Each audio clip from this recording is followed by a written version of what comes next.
It's true. Across the globe, women aren't as prosperous as men. Gender inequality is a pressing moral issue, but we forget it has massive economic implications. If you were to put all of the women who don't have access to formal financial services in one place, they would make up the third largest country in the world. That means an entire population without bank accounts, credit cards, or other tools you and I likely benefit from daily. Prosperity for women starts with inclusive policies, products, and people around the globe, and the investment to make it happen. Welcome to the Making Finance Work for Women podcast. My name is Sonja Kelly, and I lead Women's World Banking's proprietary research division. Join me as I speak with changemakers around the globe to deconstruct the social and economic exclusion women face. We'll discover new evidence together and drive action to accelerate women's economic empowerment. Because a leg up isn't a handout, it's a global game changer.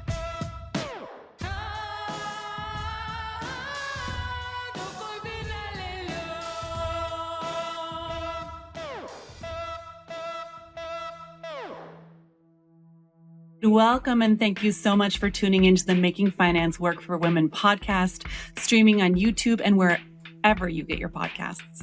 If you're listening on YouTube, you will be able to find additional insights and resources linked in the description of the video. I'm the host of the show, Sonja Kelly, and I'm also the global head of the Women's World Banking Institute. Now, before we get started, I'd like to give a special shout out to the sponsor of the Making Finance Work for Women podcast, Ernst & Young LLP. EY is a global leader working across assurance, consulting, law, strategy, tax, and transactions. EY teams ask better questions to find new answers for the complex issues facing our world today. You can visit their website at ey.com to explore their latest insights and services. Let's jump into the show. Today, we are talking about women entrepreneurs and the Fintechs that serve them. Fintechs means financial technology companies.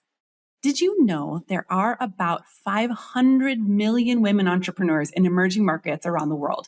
That's about a quarter of all women in emerging markets that self-identify as entrepreneurs. These women are nano entrepreneurs, micro entrepreneurs, and some even lead small or medium-sized businesses. And the difference between that is a nano entrepreneur might be like a part-time entrepreneur.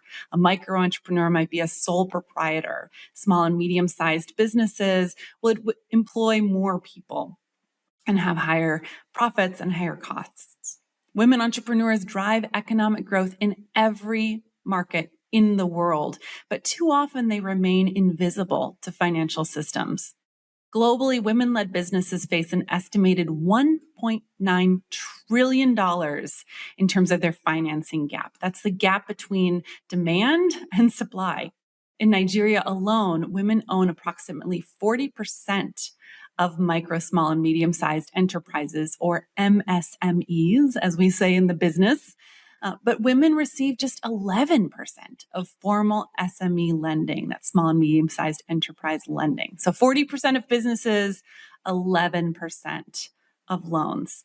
The issue is that many women-led businesses operate informally. They transact in cash. They lack the collateral or formal credit histories that traditional underwriting models rely on to be able to give them money. But we're seeing evidence that when financial institutions redesign products around women's realities, outcomes improve. So for example, in Kenya, Women's World Banking partnered with KCB Bank to redesign its approach to serving women entrepreneurs through tailored products, new credit methodologies, and non-financial support. In the branches where our model was introduced, the share of women-led businesses in their portfolio focused on entrepreneurship grew from 22% to more than 50%, really making an impact in that $1.9 trillion financing gap for women. Now, Fintech is a big part of creating new pathways to visibility.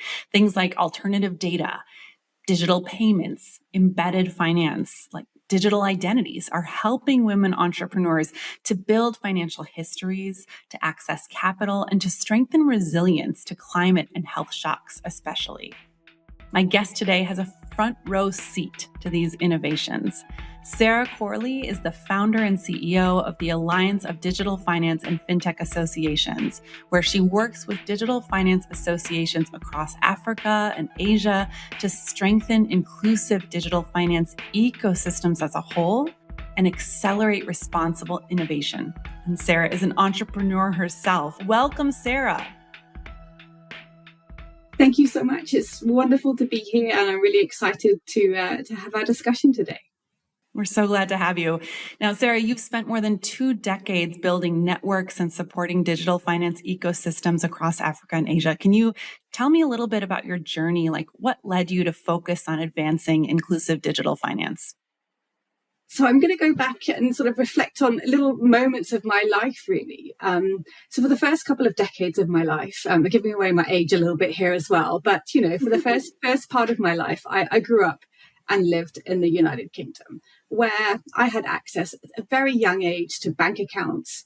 And as my life changed to things like insurance, access to a mortgage to be able to buy a house, and then thinking for my future, things like pensions. And then I changed my career and moved to live for a little while in Nigeria. And I think that's where I firsthand experienced what financial exclusion is, because I didn't have the right documentation to open a bank account there. Oh, wow. Really? Yeah, unbelievably. Yes. Yeah.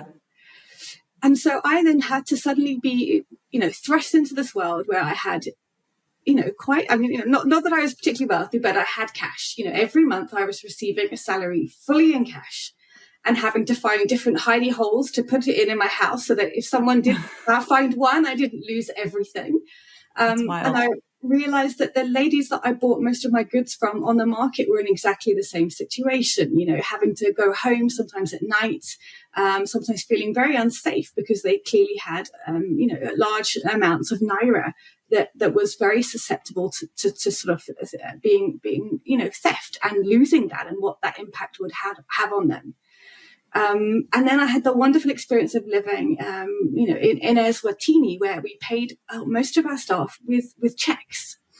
And what that meant for the staff was they had to get on a bus to come to the office to pick up the check. They had to get on another bus to go to the bank and wait, often in a line for sometimes of more than an hour, to be able to then cash that check. Then they'd catch a bus home.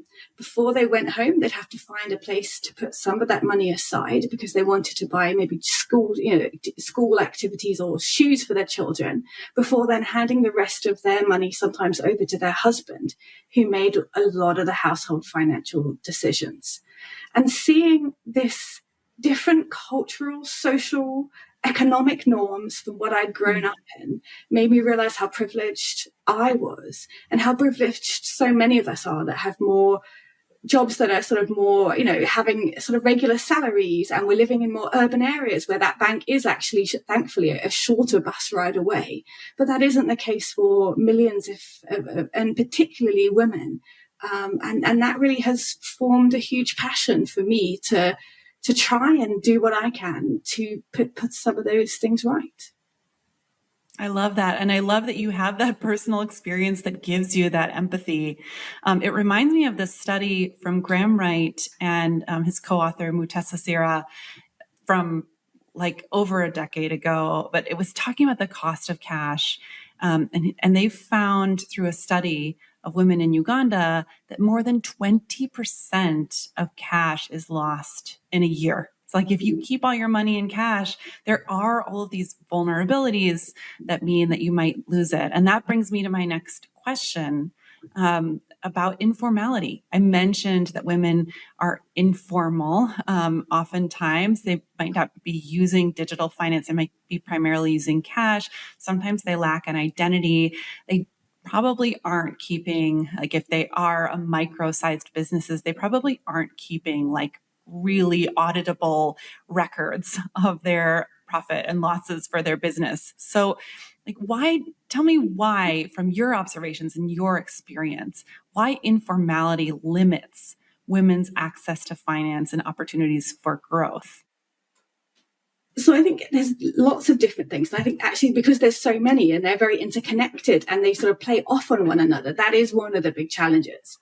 But I think I sort of spoke to some of them in the examples I was given. So social and cultural norms, sometimes, women are not seen as being the person who makes the decisions about the finances in households, or that, women shouldn't be able to access credit in quite the same way that male counterparts do. And we know that sort of that still exists, that the sort of the decision making and accountability that women have can be less because of those social and cultural norms and expectations. And they also get seen and put forward into, legal and policy issues. So, we know that in some countries, women are unable to hold assets in their own name. The land or the house they own might be in their husband's name, not in theirs. And so therefore they're unable to use that as things like collateral for a loan. And women also, kind of a little bit more disproportionately than men, lack the documentation that is needed to go through these know your customer or know your business processes. So not having, the right paperwork, which was the thing that tripped me up when I was in Nigeria. But, it's beyond sometimes just national identity. But, if trying to prove where you live, maybe the house is in your husband's name, or the bills that are being paid by your husband, and your name doesn't appear on that. So you're lacking that documentation to prove who you are and where you live, which, of course, are very important sort of financial stability and security checks that institutions need to do, but unfortunately disproportionately impact on the women. And I also think there are still biases, and we heard that 11% go to women, right? And that means they're either getting turned down for credit, or the credit they are receiving is much less in volume. So they're getting smaller credit in proportion if that had been a male counterpart that had put the same documentation and processes forwards. And all of these things are happening despite the fact that there really isn't an explainable reason for this. It's not that they're higher risk or that their default rate is higher. Actually, it's most probably, the data tells us it's the other way around. Women default much less in many cases than men. So there's sort of like cultural systemic issues, legal issues, policy issues, but also a bit of a misunderstanding, from financial service providers about how their processes and the way they assess things like credit are negatively impacting on women. Let's talk about that credit piece. That's something I'm kind of obsessed with, this $1.9 trillion, because while we've seen huge progress on access to financial services, I mean, like a doubling in the last decade, we really haven't seen progress on that number between what women entrepreneurs need to grow their businesses and what they actually receive. So that $1.9 trillion credit gap for women. Traditional underwriting models rely on things like collateral and formal credit histories. And you've also talked about a number of other things that financial institutions need. But I'd love to hear about some of the new approaches you're seeing from your front row seat to fintech that are helping financial institutions better understand and serve women entrepreneurs. So I really like this question because I think it takes us beyond usage. And we for sure can say that, more women have an account now than ever before. But are they meaningfully being able to use the digital financial services?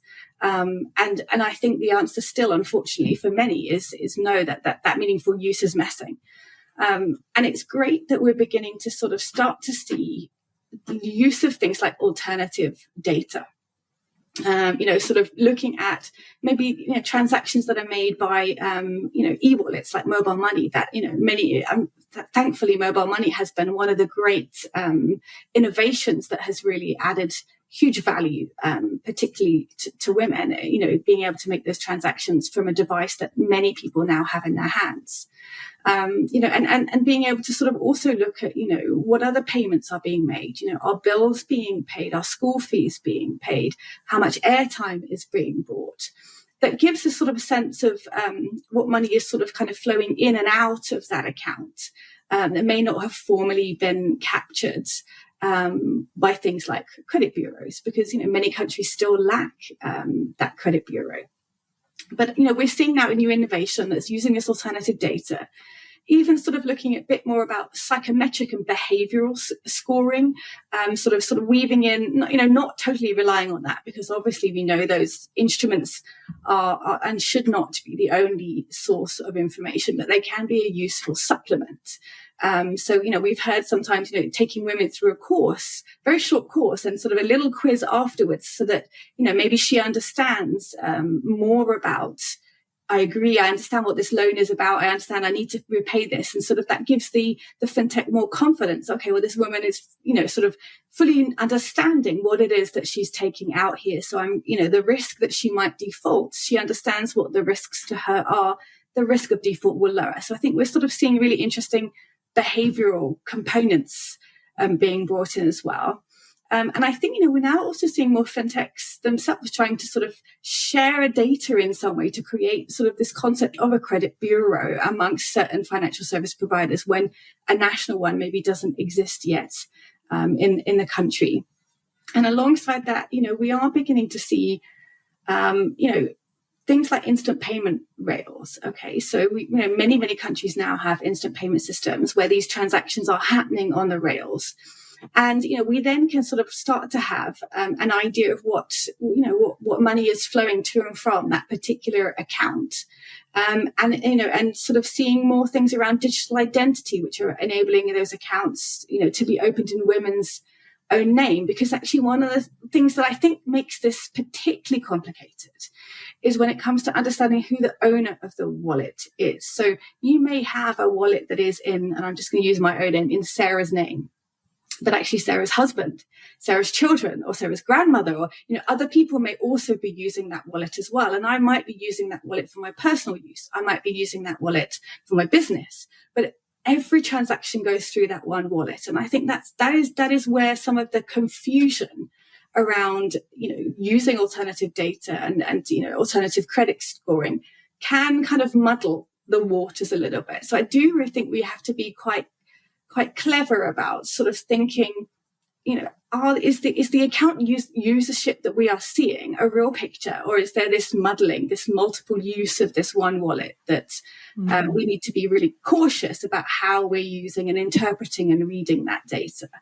And I think that's also, for me, really interesting thing to then think about AI. And if we're doing sort of things around, more, machine learning and models to create credit scores, and using of AI, we have to be very sure that the data that we've got and that we're using and building on is actually accurate. So I think there's some great innovation happening, but I'd also really sort of caution to make sure that innovation is built on genuine use cases and appropriate data, and actually sort of not mixing up 2 or 3 different potential account holders using the same wallet. And now a word from our sponsor. EY applauds Women's World Banking's 45-year legacy empowering women through financial inclusion. Together, we have a common vision to build a better financial services industry, one that is stronger, fairer, and more sustainable. Find out more on ey.com. Yeah, and I'm sure the fintech associations feel a great deal of responsibility to prove that they are acting responsibly when it comes to utilizing all of these innovations, that they're doing this in a way that, one, is not going to destabilize the financial system, but also is not going to harm consumers and maybe over-indebt them or other things. And so I'm sure your concern about how fast technology is moving and how fast it could be that we deploy that technology is also shared by the associations that you engage with. Absolutely. When often I talk about private sector, I have to remind people that, when you're thinking about a fintech founder, particularly in Africa, Asia, and sort of South American emerging economies, the fintech founder has either personally experienced the challenge or their parents, grandparents, community is experiencing that challenge. So the solutions that are being designed are truly on many occasions, and obviously not all, some people are, doing things for very different reasons, but so much of what you see in the fintech space is genuinely driven from a wanting to change financial services for the better. And that's a really heartening perspective for me. And, all of the association members of Alliance DFA, they all sort of sign up to a constitution when they belong to us. And one of those things is, yes, we want to have these innovative services reaching these consumers, but we also need them to be responsible and inclusive. And so we regularly have conversations around how can we, responsibly use the innovation? How do we not overburden, over-indebt, make things really complicated? We've had quite a lot of conversations lately that if you need to teach your consumer how to use your product, fundamentally, you didn't design it well, because if people can pick up a mobile device, if a 3-year-old can sort of look at an iPad and figure out how to use it, if you have to explain how to use your product and service to somebody, something has gone wrong in the user kind of design of that process. It really, I think it's a really important message that much of the non-bank and fintech innovations that is happening from a responsible, inclusive problem solving angle. And we must continue to make sure that any innovation really truly then comes with thought about what might be not getting right, what might be assuming. Because I think it's sometimes those assumptions, like that assumption that there's one person using that wallet, that is where we fall down when we make an assumption that we haven't really totally sort of go to the consumer and ask them that very question, because much of this could be unpicked if we actually took the time a little bit to do things like financial diaries or surveys, or just really understand how the consumer is using our technology. I mean, look at mobile money. M-Pesa didn't begin with this in mind. Its purpose was very different, but consumers opted to use it very differently. And I think making sure that we're in touch with our consumers and how they're using products and services, and not assuming that they're using them the way we think they are, is going to be a really important part of responsible innovation.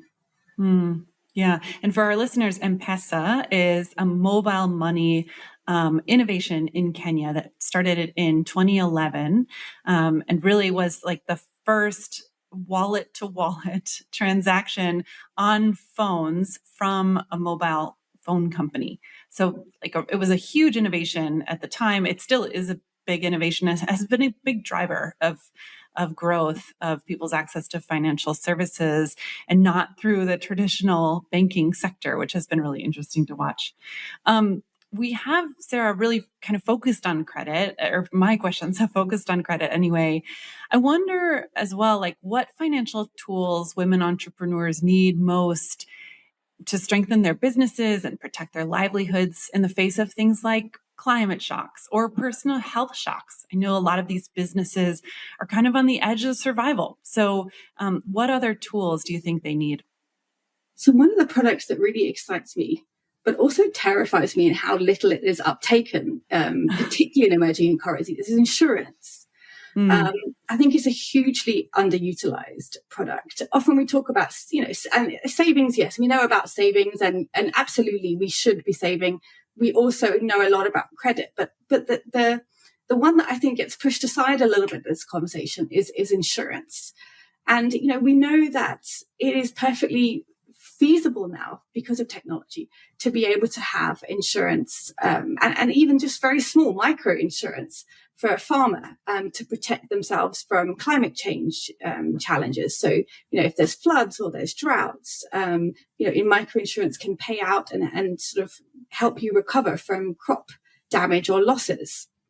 We also know that micro health, even just to cover a woman's, sort of daily earnings, because if you're sick and you're a market trader and you don't go to market, you earn nothing that day. So not only do you have the burden of trying to maybe pay for a doctor's appointment or medication to make you feel better, you're also subject to that additional loss of that, daily wage that you've earned. And products like micro insurance can sort of step into these gaps and very easily, sort of provide very small amounts of money, often through things like, e-wallets or mobile money wallets, through the claims process. But I think we really need to understand that claims process needs to be really easy, and payouts need to be fair and fast. And that's where some of this wonderful technology, you can actually sort of have drones and have, monitoring of rainfall, that actually the farmer themselves doesn't have to prove so much that they had, individually experienced floods. Actually, we can prove that a whole area experienced a flood or a drought. And so therefore, the insurance company doesn't need 50, 60, reams of documents and papers. Actually, a lot of the access to that data they have themselves.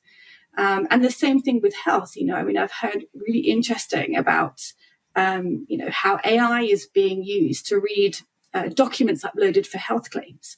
And, if there's no conflict, so for example, if the person was admitted to hospital with malaria and they were discharged with malaria tablets and all the medication they received and they received was related to malaria, the claim is paid out because, the diagnosis, the treatment and what is being claimed for all match. And that can be done by AI within, seconds, and the money received, within a day or two of that claim being made. And these innovations, I think, are really important because insurance can get a bad reputation, in terms of you're paying for this thing all the time, but don't get the money back when you do actually claim. And that trust in the insurance sector is something that I think we need to really sort of improve. And I think you made the point as well, Sonja, like women entrepreneurs don't always keep good records. And I think if we look towards even the nano and the micro end, where you've got a part-time or, a woman just working, by herself in a market stall, for example, there isn't a lot of digital record keeping that goes on. And that lack of digital record keeping then affects having access to credits. And so I think there's a lot of software and tools and technology now that can exist on a mobile device, especially if you have a smartphone, that will enable sort of more of a digital record to be kept by the woman entrepreneur. And that's particularly important, I think, when you start to move away from that kind of nano, solo space into wanting to maybe have loans for more stock or to be able to sort of then grow the number of staff and employees that you have. That digital kind of invoicing and understanding, what was profit versus what money you actually just put in to make that product or service. That all really helps create a history that enables access to perhaps slightly larger sums of credit that will be needed to go from that kind of micro nano into becoming, sort of more of a small entrepreneur. That's a great point, that final point on data trails. And, I think when I mentioned it earlier, I meant like audited financial statements, things that formal accounting. But the way you're talking about it is things like a woman entrepreneur who sells on an e-commerce platform and takes payments on the e-commerce platform, and the fact that there will be a data trail that emerges as a result. She's going to send an invoice to her customer is going to pay it, and it doesn't require her using a complicated accounting software. She just automatically has that data that lives out there that could be accessible by financial institutions. So I think that's a really important innovation that is going to change how we see and how we understand customers. Yeah, I think it's really important that these products and services that we're creating have a fit. They're easy to use, they're flexible, they're responsive, and, understand the type of person they're serving, So entrepreneurs, notoriously have quite fluctuating incomes. Some months are good, some weeks are great, sometimes it is bad. And being able to sort of design products and services that understand where that individual is at or responsive, because it's very hard to design totally to the individual, but understanding that segment. And I think also the difference between, it's absolutely perfectly acceptable to be a nano entrepreneur and stay a nano entrepreneur your whole life, is that if that's what you want. But some women have a desire to go from nano to micro to small, possibly even dreams of becoming, medium, and to, and that journey will look different. The kind of tools and access to financial services, those two women, whether you stay as nano or you want to become a small sized, medium business entrepreneur, they will look different as well. And understanding those different journeys and understanding my product's targeted to this type of entrepreneur, and designing with them in mind, not trying to kind of conflict and create a product that fits all, because that is not going to be successful. Trying to fix a product that fits everybody will actually end up being not, your product won't be used by anyone because it doesn't meet their needs. That's a great point. We like to say at Women's World Banking that if you design for women, you design for everybody. And that, really demonstrates that principle. Well, I'd love to close with two final questions. One is going to be about worry and one is going to be about optimism. So let me start with worry so we can end on a high note. What worries do you have about the broader financial ecosystem given your insights on fintechs? And how do these worries affect customers like women entrepreneurs? So I think for me, we are not having the voice of the smaller financial service providers. And so fintechs, non-banks, even sometimes, microfinance organizations, their voices are not both being represented well globally, because there isn't until Alliance TFA, for example, formed, there weren't many bodies bringing together that diversity of player and also pushing that voice, outwardly, on a global stage. And that voice is not always heard by, in particular by government, bodies that are doing some of the policies like regulators or developing the financial infrastructure in the first place. So we're already seeing like instant payment systems, which are amazing and have this ability to be, really impactful because they are not, allowing ease of, fintechs and non-banks to use these systems. Actually, it's just kind of redesigning what already existed, but making it digital and a bit faster. And that misses the opportunity for inclusion. So I really think that we need to get the voice heard and also put out and involved early in discussions so we don't keep redesigning for the banking system that, is now becoming a little bit, archaic and that's not a criticism to banks, but the world is changing very much from where it was 20 years ago. And it's really important that these new voices come in and that there's competition in the market and that regulation supports innovation. And, that consumers then, want to adopt and use the services. So we talked about that, that there's the having access to accounts is one thing. And we've definitely hugely, moved the needle there. But then how do we then, avoid those accounts being used just to cash out, right? How can we keep the cash digital? How can we keep it moving through multiple different use cases? So the use of that cash digitally is something that happens almost on a daily basis for people, because all of these things that I've talked about boils down to the concept of economics. If we have low usage, high regulatory compliance costs, lack of competition in markets, high levels of things like fraud in markets, ultimately that can really create difficult business models for fintechs and non-banks. And they're maybe having to swap to, for example, using a technology that's cheaper and more affordable to them, but isn't as good at spotting fraud.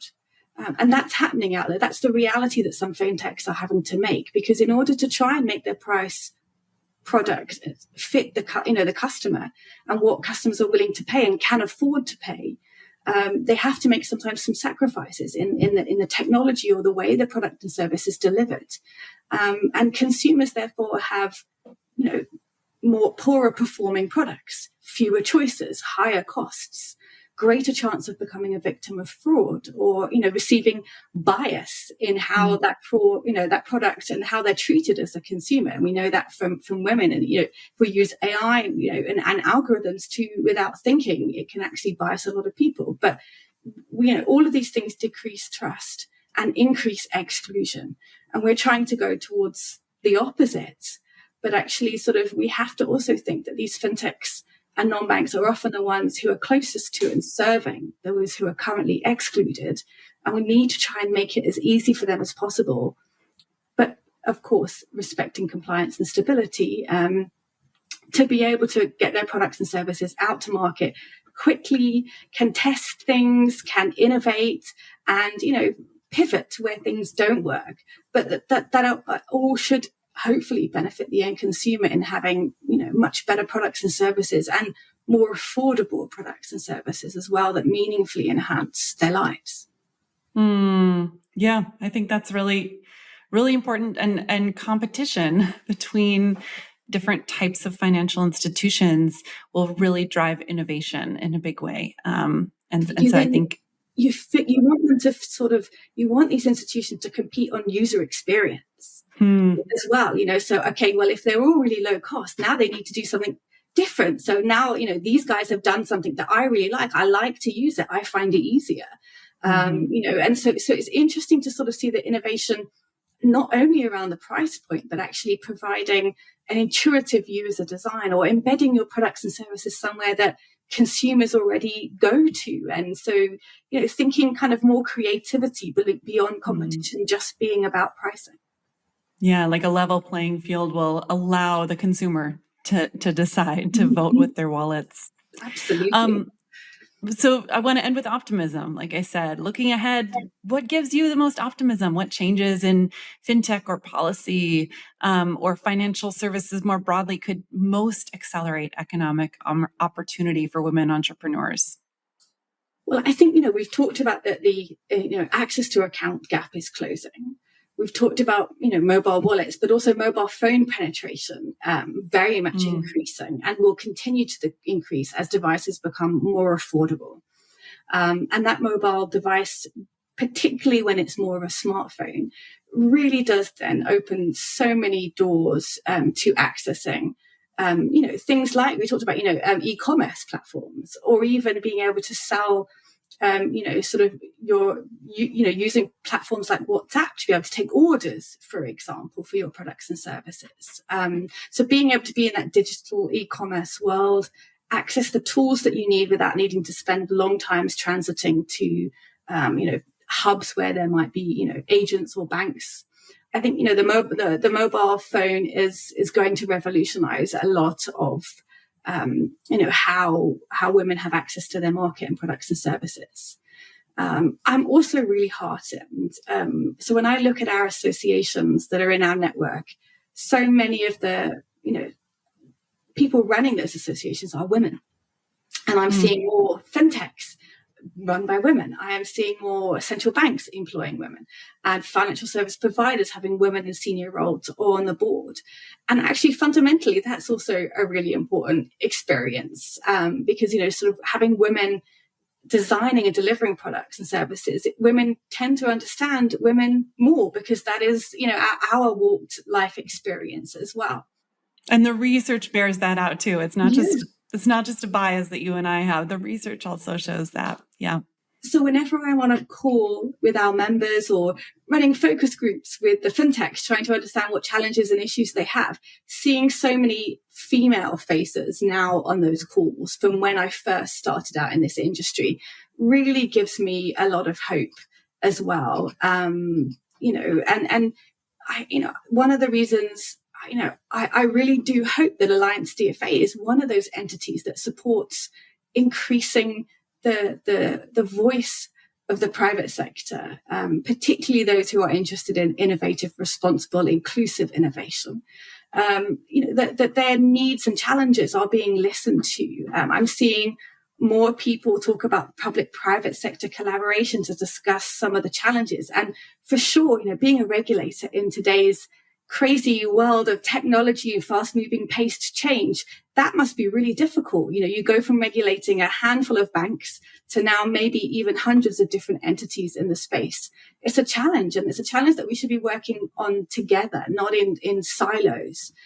So sort of really seeing that private sector voice being amplified and invited in to conversations is something that I'm really hoping and keeps me hopeful that the needle can change and we will be able to have those supportive, environments within a country to be able to design the products and services that women truly need and deserve to have provided to them.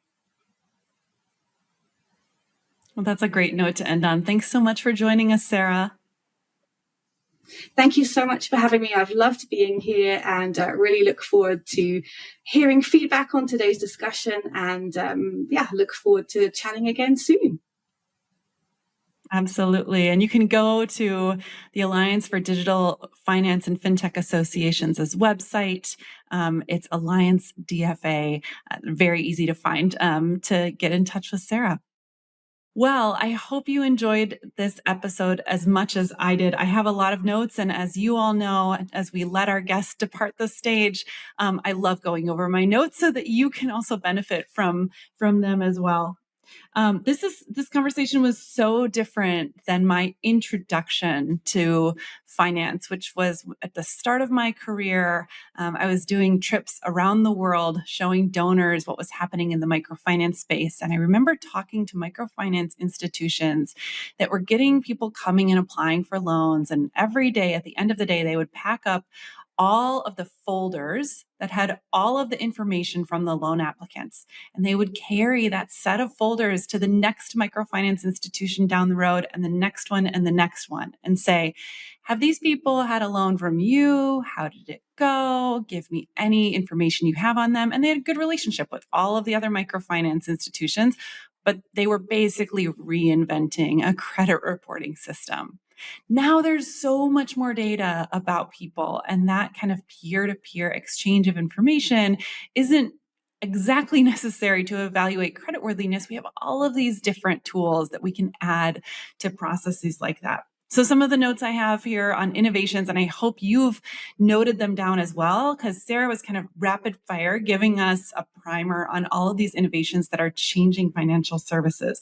In insurance, she mentioned drones, monitoring rainfall, and also just kind of looking at weather patterns generally. There's so much data about weather, and we can look at an entire community and the weather that they've experienced when it comes to insurance. She also talked about AI automated claims settling in the insurance space. So she gave the example of a hospital. And if it's just really clear that somebody went to the hospital and was treated for malaria, and they're asking for money to cover that that's in line with their policy, it doesn't need a human to review it, which I think is a great innovation and hopefully will drive down the cost of insurance. She talked a lot about data and what data unlocks for us. For example, digital records on smartphones that are just happening in the normal course of business, not like a specialized accounting software. She talked about companies sharing data with one another. If we see that across the whole market, we call that a data lake. But I almost feel like what she was talking about was like almost like a data pond, like a small area where multiple institutions can share data with each other in safe ways for the consumer and in ways that benefit the consumer. But she mentions that data stories are complex. For example, if a woman has an account that she shares with her husband or her daughter, and the transactions and activity on an account might not be representative of her and her business.